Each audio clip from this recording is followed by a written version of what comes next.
Hallo zusammen, c'est Francis sur la chaîne Le Balado. Chaque mercredi, je teste une spécialité du pays que je visite. Et cette semaine, je suis à Hambourg, dans le nord de l'Allemagne. Bon, vous le voyez peut-être, mais là, il pleut, comme régulièrement en Allemagne en octobre. Bon, bah c'est pas grave, on va se réchauffer. On va aller chercher un burger à emporter. Oui, parce que dans cette vidéo, on va manger un hamburger.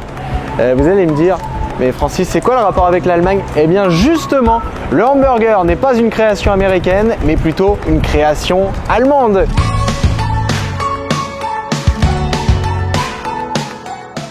Bon, et bien alors, petite explication. Déjà, le mot hamburger ne vient pas du mot anglais ham, qui en plus signifie jambon, et non pas bœuf. Parce que le hamburger en général c'est fait avec un steak de bœuf. Non, le mot hamburger vient de la ville de Hambourg. En allemand, pour avoir le nom des habitants d'une ville, il suffit simplement d'ajouter E et R à la fin du nom d'une ville. Par exemple, Hambourg, hamburger. Un berlinois se dit un berliner, enfin voilà, ainsi de suite. Et en plus, c'est aussi très courant d'appeler les spécialités locales de cette manière. Par exemple, le berliner, c'est le beignet qui vient de Berlin. La frankfurter, la fameuse saucisse qui vient de Francfort. Et le hamburger, vous m'avez compris. Mais ça ne nous donne pas encore le pourquoi de l'histoire. Il y a plusieurs théories sur le sujet, mais à quelques détails près, on arrive à résumer la chose. En tout cas, à l'origine, le hamburger, c'est le fameux steak qui était préparé à Hambourg, dans cette ville. Encore aujourd'hui, des fois, quand on parle anglais, le mot hamburger, parfois, ne sert qu'à désigner le steak, sans le pain, sans les autres condiments. Ce steak hambourgeois de Hambourg a traversé l'Atlantique par bateau. En fait, il a accompagné les immigrés allemands du 19e siècle, qui, comme beaucoup d'Européens à l'époque, cherchaient à traverser l'Atlantique dans l'espoir de vivre une vie meilleure.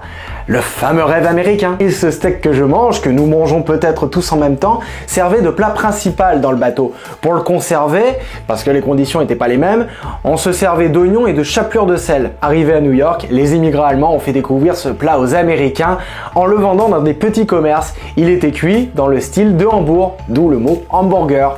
En revanche, à l'heure actuelle, on ne sait toujours pas exactement qui a eu l'idée en premier de mettre ce steak dans du pain.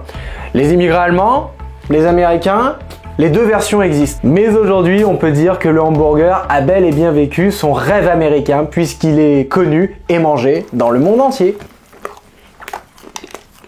Bon bah merde, il pleut toujours. Bon.